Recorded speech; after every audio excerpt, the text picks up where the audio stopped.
Join the conversation. Hello? Hello? Live on the Exchange Podcast with Lupe Rose.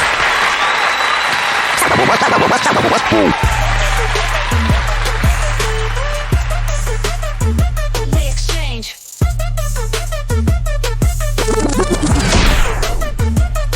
Welcome to the Exchange. Let the truth ignite. With Lupe Rose, we bring the dark to light. The Exchange. Conversation, controversy on the stage. Join the spark, feel the flame. This is the Exchange. Step inside, no filter, no disguise. Pull the curtain back, expose the lies. Wall Street gangs, government chains. Truth for the people runs deep in our veins. Tune in, join in, don't wait. Conversation sparks change. Elevate. From corruption to courage, let the mic engage. This is the heartbeat, the Exchange. The Exchange. Welcome back to the show. This is episode 4, and today we're diving headfirst into the heart of women's tackle football, talking about the powerhouse behind the movement, the Women's Football League Association, or WFLA. Who are they? What was our mission? And why were we shaking up the game like never before? Stick around as we break down how the WFLA started, our bold vision, the teams, the players, and what this still means for the future of women's sports. Let's get into it. Together today in Las Vegas to prove that football is not just for the fellas. The Women's Football League Association held a combine today at the Las Vegas Sports Park. Dozens of female footballers showed up to show off their skill. The City of Las Vegas recognized the hard work that went into starting this league by declaring today WFLA Day. Recognition is great, but for women to be here and empower each other and to set the tone for what comes next, the generation beneath them or behind them. I think that's what we're doing this for.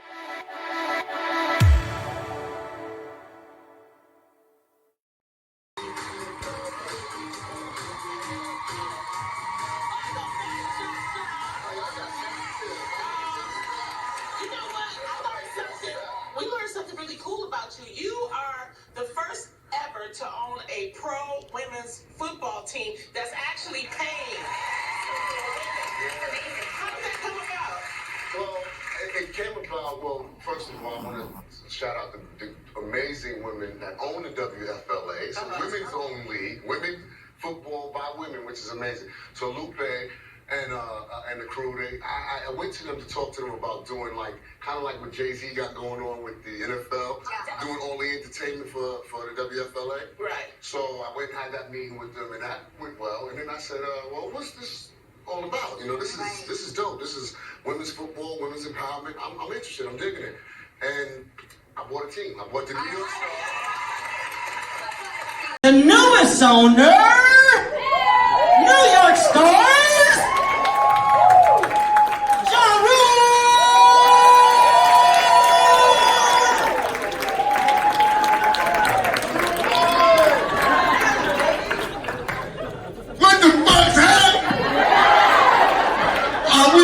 For some football or what? Oh my.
This is The Rape of Wall Street, Episode 4.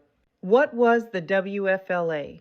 Welcome to Episode 4 of The Rape of Wall Street, the full story of the Women's Football League Association, or WFLA. This episode is all about the boldest, most groundbreaking chapter in our journey, the launch and building of the first and only women's professional tackle football league that would have actually paid its athletes. The WFLA was more than a league.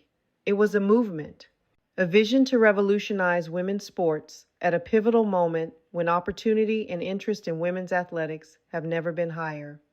Picture this: 32 professional teams split across two divisions, the Eastern and Western Conferences, competing in 110 regular season games capped by the acclaimed Diamond Bowl championship. The WFLA was set to deliver so much more than just football. Wednesday night football broadcasts, branded as WCW, trademarked as Women's Crush Wednesdays, integrated halftime entertainment shows, plans for custom football arenas, and a Women's Football Hall of Fame to honor history and inspire the future. Financially, the WFLA was built with sustainability at its core.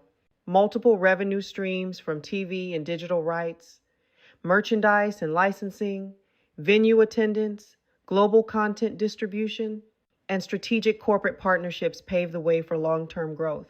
What set the WFLA apart? We weren't just replicating men's football, we innovated.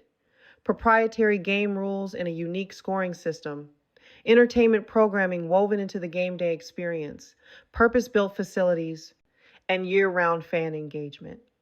The WFLA's business model and vision earned recognition from NFL executives and ESPN alike for its innovative and sustainable approach.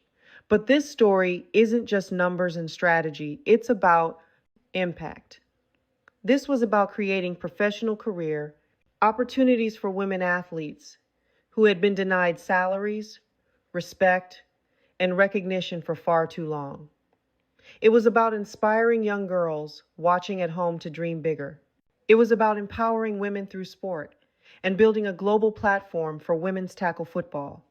We built the WFLA as a wholly owned subsidiary of She Beverage Company, committed to paying athletes multi-million-dollar contracts once we went public, mirroring how the NFL funds player, salaries, stadium costs, and team operations with national and local revenues.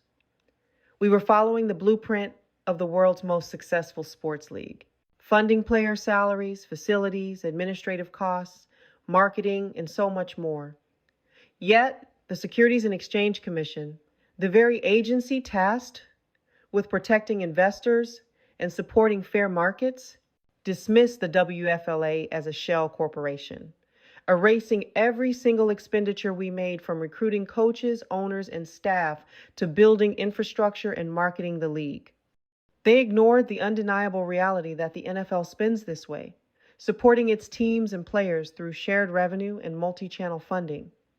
They effectively erased a legitimate, professional women's sports league poised to revolutionize the game and empower athletes. This was more than an attack on a company. It was an erasure of opportunity, progress, and legacy in the making. As we explore the WFLA story in this episode, from the initial meetings and team structuring to the interviews with coaches and players, the design of the dedicated offices to building apps and studios that would make the league visible nationwide, we see what was truly lost and what still can be rebuilt. Stay with us as we unpack every facet of the WFLA's rise, the challenges we faced, and the fight to reclaim what's rightfully ours. This is women's sports. This is empowerment. This is justice. This is The Rape of Wall Street, Episode 4. The Women's Football League Association didn't start as a passion project. It began as a calculated business move. When I first envisioned the WFLA, I was looking at the numbers, the potential income, the untapped space in women's sports. Selling She Beverage products in sports arenas taught me something critical. Arenas and concession stands sell products at a much higher price. Getting into places like Dodger Stadium and Jethawk Stadium, negotiating with venue operators. It was tough, but eye-opening. I realized that the way to really grow was to create an avenue where she beverage products could be integrated into the sports world organically. I needed to build a sustainable sports product to complement what I was doing with beverages. Back home, I dove deep into women's football. I started backwards asking how much women players were actually getting paid. The answer? Almost nothing. Some leagues were even charging players' fees just to suit up and take the field. I remember telling my son about what I'd learned. I explained how I wanted to change the game to create a women's football league that actually paid its athletes, a league that respected and valued their talents. The reality hit hard. At a game from another league, there were hardly any fans in the stands, maybe a few family members, but no real audience or energy. It was clear something was missing. My son thought it was an amazing idea. We became obsessed with the possibility of building a product that could carry both She Beverage and the Women's Football League Association to success. I named the league the Women's Football League Association because I dreamed it. It would be more than a single league. It would be an umbrella, organization, to unite women's football under one powerful brand. I reached out to both the WNFC and the WFA, two established women's football leagues, to explore partnerships and possible buy-ins. The WNFC was somewhat open, but the WFA, they shut us down hard and fast. It felt like they saw us as a threat, not a collaborator scared we would shake up the status quo. But I wouldn't be stopped. If they wouldn't join me, then I would build my own league with everything it deserved. That's when passion took over.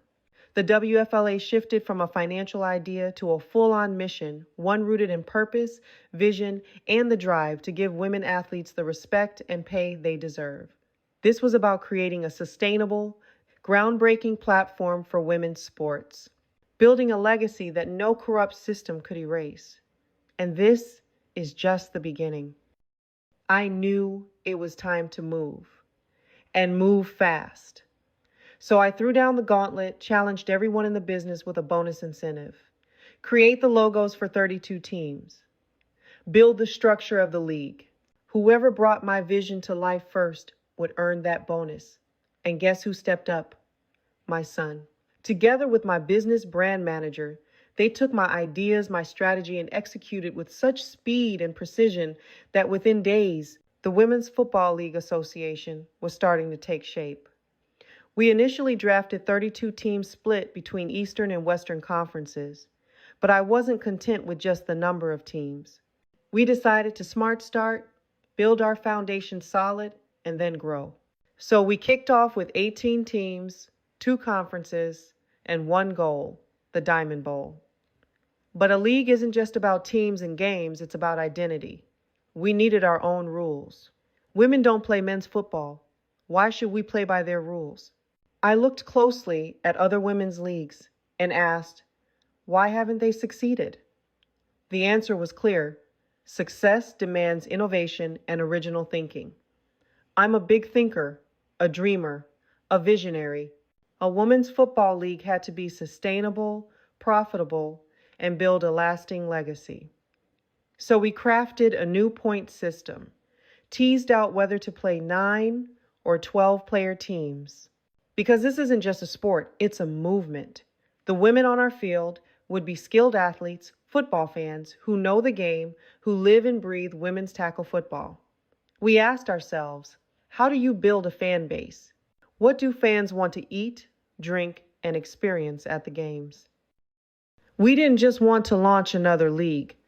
We set out to create something that would shake the game, organic, original, and unapologetically focused on women. We built from the ground up, rejecting copycat ideas and zeroing in on what women truly want. Picture this. She Beverage Company beverage kiosks crafted just for them, popping up at every arena. Game nights that mix concerts, food, and vibes women actually crave. A sustainable product line that didn't just serve a crowd, it built a community. And here's the game changer. Women's sports betting, not just for the WFLA, but for all women's sports. Back in 2020 and 2021, no one was even touching women's sports betting. It was invisible. That's the Witham factor. Answering the real question. What's in it for them? We weren't building a league. We were crafting the next giant in women's sports. A powerhouse with all the bells and whistles. Think a women's sports and entertainment museum, dedicated sports TV studios and women's sports desks. And yes, our signature Women's Crush Wednesday game nights. This was about amplifying women in sports like never before. And finally, a video game that was going to revolutionize gaming for women and girls. We were implementing this. For both PlayStation as well as Xbox, I thought of everything, a full, bold vision to change the game for good. That's how Women's Crush Wednesdays, our signature Women's Wednesday night football, was born. It made total sense. But it wasn't just about the league. I reached out to colleges, HBCUs, SEC schools, NCAA programs, and high schools under Title IX. I spoke with USA Football, and yes, the NFL. I wanted collaboration. I wanted the experts to see our passion and vision and the undeniable need for women's tackle football. We designed our own uniforms made for women, by women. From the ground up, the league was complete. Our championship game, the Diamond Bowl. We had something real, something great. Now it was time to elevate, amplify, and create a sustainable product. Time to recruit skilled athletes ready to make history. I remember talking with my partner. She was cautious. Could we find enough players? Was my vision too big? I told her, if you build it, they will come. Maybe it's time women's football starts at the collegiate level. Maybe we introduce football to little girls, so we have a future pipeline of talent. I'm on a mission to make the WFLA the biggest, most sustainable women's sport in history. It's time to innovate. It's time to create. It's time to introduce the Women's Football League Association to the world. With that, I scheduled our first combine. Let's go. The WFLA Combine wasn't just incredible, it was the first moment I really saw what this league could become. It started, as these things often do, with an idea that seemed simple enough. Rent an arena, spread the word, and see how many women would show up for a shot at playing real, organized football. I remember explaining the plan to my partner, and I'll be honest, even I underestimated what we were about to pull off. We advertised for 13 weeks, thinking maybe we'd fill some bleachers. What happened instead blew the roof right off our expectations. We were flooded, not just with calls from people who wanted to watch, girls all over the country wanted to play. Every day the phone rang. Athletes, parents, possible agents, even local newspapers who wanted to know what the WFLA was all about. I realized quickly that we had to make this more than just a day in the gym. So I hired a production team we needed footage to review, to help us see who had it, who might need more coaching, and who could be the next face of women's football. When I officially announced the formation of the WFLA, it caused a new kind of buzz. Suddenly, potential team owners wanted in. We told them, come see for yourself. Come watch these athletes and picture what owning a team in this league could look like. More than 300 women showed up for our first combine. Most weren't former college or high school athletes. Some had played in other leagues, some with their brothers, and a few had even played boys football. But almost none had ever had a shot like this. We started in the morning, set expectations. The players ran 40-yard dashes, hit the bench press, showed off their vertical jumps. We tested speed, strength, and grit. Everyone got a medical check and sat for an interview with team staff. It was all business, but the energy was wild. For 2 days, the combine was a proving ground for the athletes hoping to get drafted and for the potential owners looking to see if this was the real deal. It was honestly everything I dreamed of. Before the event, I'd ordered footballs branded with the WFLA logo. The idea was simple. If a player made it, we'd hand her one and ask, do you want to be a part of this? Do you want to make history? Watching the women compete, it hit me. They wanted those footballs more than anything. Potential owners scrambled to lock down the best talent. That's when the vision became reality. The WFLA wasn't just an idea anymore. From combine to draft to the beginnings of a league, you could see the future forming in real time. Every combine brought more women, bigger crowds, and people who truly understood what we were building. But let's be transparent. Growing this league was never smooth. There were setbacks and obstacles at every turn, especially from the so-called gatekeepers in sports and media. One of my tougher conversations was with the NFL itself. Instead of supporting women's tackle football, their view was that my focus should be on flag football, that tackle football wasn't right for women. I pushed back.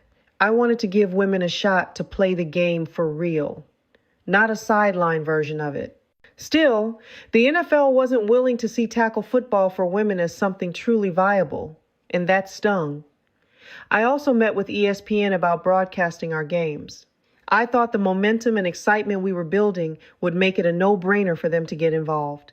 But at that meeting, I was told, flat out, visibility would require paying ESPN $500,000 for just the first season, a staggering sum for any fledgling league. I expected more from them, honestly, especially from another woman in power. All around us, boys and men's sports got nurtured and promoted from the start, while women's sports, especially football, got nothing more than roadblocks and price tags. That's when it clicked. If we were going to make this work, we couldn't just wait for someone to give us a hand. We needed to build our own platform, our own profit centers, our own future. So we did. In parallel with launching the WFLA, I began searching out cities that would welcome women's football. Las Vegas got it right away, so much so that their city councilwoman declared October 19th WFLA Day at our combine. Los Angeles was excited too. Then came Atlanta, New Jersey, New York, Chicago, all fascinated by the idea of a dedicated women's football arena. It was a wave of momentum I'll never forget.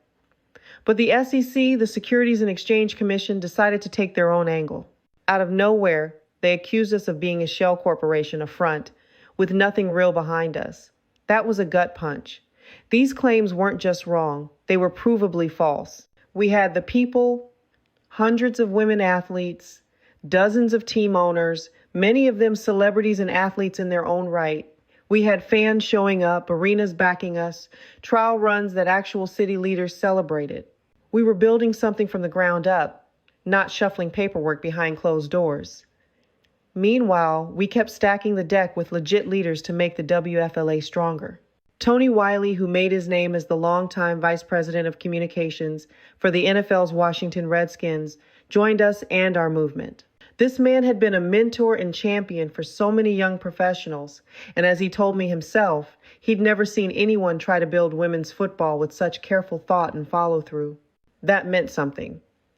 We also attracted superstar owners Ja Rule, Deb Antony, Tamika Dixon, DeBrat. Then we recruited our president, Pecos, who had been president at Rock Nation, working for Jay-Z. I wanted everyone listening to this podcast to hear the truth, the real story behind WFLA's growth. The rejections, the accusations, all of it. At no point were we a shell corporation. We were building something real, and we have the receipts.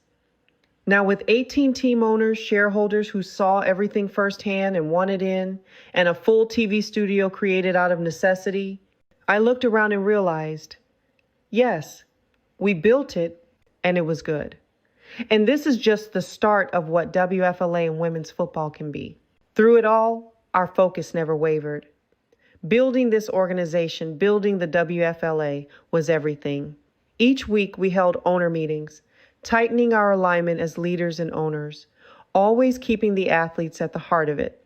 The recruiting never stopped. The game itself kept evolving as we brought in professional coaches, elite trainers, and the kind of behind-the-scenes staff most women's leagues only dream about. But there came a moment when it was time to step up, time for the draft. We'd held combines at Las Vegas Sports Park, another at major arenas in Los Angeles, whittling down our roster to the fiercest, most promising athletes. We knew it was time to do something visionary, a real professional draft, the kind you only ever see on TV for the NFL or NBA. Except this time, it was for these women, in the WFLA. Our first draft was a showstopper, MGM Grand, Las Vegas. The lights, the music, the tables, dressed for royalty, dinner, drinks, the whole nine. Women who'd passed all the tests came to the podium one by one, taking their jersey and signing their contract on the spot while cameras flashed and the room broke into applause. In that moment, we were rewriting what women's football could be. We were doing it our way, the WFLA way. Then we did it again, another draft in Las Vegas. Same magic, same energy. The movement was unfolding right in front of us. We were days, then hours, away from our first ever season. The WFLA was becoming real, not just to us, but to the world. But we weren't done. Our next draft would set a new standard. This one happened not in a rented ballroom, but in my own newly built studio, the WFLA Sports Desk. We had digital panels, the kind you see on the major broadcast networks. We created the WFLA Prime Ticket and launched the WSEN, the Women's Sports and Entertainment Network. We even built another set, something I called Nail Shop Talk, a place where women could get their nails done, hang with celebrities, and talk real football, think LeBron's barbershop, but with an unapologetically female twist. Of course, the SEC tried to twist these innovations into something else, claiming my spa chairs were for personal luxury. The truth? They were right there on set, bolted down as part of the show, part of the vision. And it was all documented, provable. Every piece of this universe, everything we built, had a place in the bigger story of this league. And then there was She Talks Live. Originally a daily Instagram show Lynx Garcia and I hosted, it ran every day at 3. It became a space where athletes could share their journeys. The audience grew from local followers to a national and then global community. It was raw and unfiltered. Callers would share their challenges, and sometimes we'd even find ways to help. It was part radio, part talk show, totally authentic. That's why I built a set for it at our TV studios, a real home for a movement we'd started on a whim and then grew into something massive. As you hear these stories and see the faces and moments in the photos and videos we're sharing, remember this: nobody handed us this. We built all of it, brick by brick, even when people doubted us or tried to rewrite our story. This is living proof of what women's football can be when you refuse to let anyone tell you, no, you can't become, you can't build. You can't challenge the people who don't want to allow you in a space where they feel you don't belong. Those people who spread lies about you out of hate and jealousy. But our story is not over. It is simply on pause. Stay tuned for the WFLA recap with people who were present and who witnessed greatness being built. We build this organization to suit. We haven't even tapped into the scope of merchandise, NFTs, the first women's tackle football official playing cards. There was so much we built in this organization that the SEC disgustingly alleged didn't exist. The end of episode 4 is simple but powerful. I've been asked over and over again, why now? Why am I breaking my silence after 5 years? Here's the truth. I was told not to speak. I was forced into silence while a corrupt system tore apart everything I built. But I'm done being quiet. The public deserves the truth. If there's an unsealed indictment, if the government is making claims, people should be free to investigate, to question, to know what really happened. Because this isn't just a case, it's a raw example of how an agency designed to protect us, the SEC, has become deeply corrupt. They lied, they manipulated, they destroyed a company built from the ground up, a company that could have offered financial freedom and opportunities to Black communities and beyond. Instead, they ripped that away from me and from you. I fought through personal loss, through pressure while caring for a dying mother, through unfair contracts forced upon me in vulnerable moments. I requested the judge's recusal. I demanded justice. And now this fight moves to the Ninth Circuit Court of Appeals. I'm not just asking for your support, I'm asking you to stand with me. Especially if you invested in this company, It's time to see the raw, provable truth. No more lies about shell corporations or $13 million taken for personal gain. Every dollar spent to build this business from 2009, before those allegations began, will be laid bare. This fight is bigger than me. It's about holding powerful institutions accountable for the destruction they cause. Stay tuned, bonus episodes are coming soon, featuring voices of those who stood with us, who witnessed the depth of this corruption firsthand. This is the rape of Wall Street, and this is just the beginning. You're listening to Lupe Rose on the Exchange. The Exchange.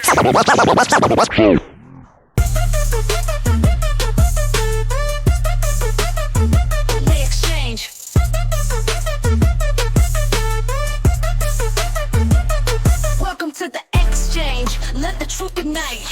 With Lupe Rose, we bring the dark to light. The Exchange. Conversation, controversy on the stage. Join the spark, feel the flame. This is the Exchange. Step inside, no filter, no disguise.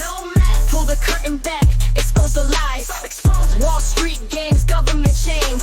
Truth for the people runs deep in our veins. Tune in, join in, don't wait. Conversation sparks change. Elevate. From corruption to courage, let the mic engage. This is the heartbeat, the Exchange. The Exchange.